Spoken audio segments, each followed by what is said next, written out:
যে এই দেশে আমরা কোরআন ও সুন্নাহর বাইরে কোনো আইন আমরা করতে দেব না, এটা আমাদের কমিটমেন্ট।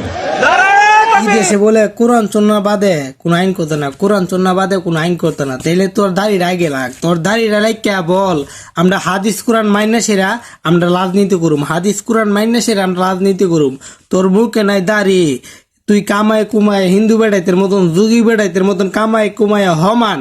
তুই যদি বলস এই দেশে আমরা কোরআন সুন্নাহর বাদে কোন আইন করতাম না, কোরআন সুন্নাহ বাদে এই দেশে কোন আইন করতাম না, এই কথাটা কি পাবলিক কি বিশ্বাস করে নিব? পাবলিক তো এত বোকা না, পাবলিক এত বোকা না। বুঝা গেছে তোরা হইছস পরবর্তী আওয়ামী লীগ, তোরা হইছস দ্বিতীয় আওয়ামী লীগ বাংলাদেশের, তোরাই একমাত্র দ্বিতীয় আওয়ামী লীগ কইবি। কারণ নির্বাচন আইলে নির্বাচনের উপলক্ষে তোর মাথাত লাগাইছ টুফি, নির্বাচন উপলক্ষে তুই মাথাত লাগাইছ টুফি। তুই এখন বলতাছস আমরা এই দেশেতে কোরআন সুন্নাহ বাদে কোন আইন করতাম না। হয়তো তুই কিছুদিন আগে বলছিলি হাদিস কোরআনে রাজনীতির কথা নাই, হাদিস কোরআনে রাজনীতি নাই, হাদিস কোরআনে বলে রাজনীতি নাই, তুই এই কথাটা বলছিলি। এখন তুই বলতেছস আমরা বাংলাদেশেতে কোরআন সুন্নাহ বাদে কোন আইন করতাম না।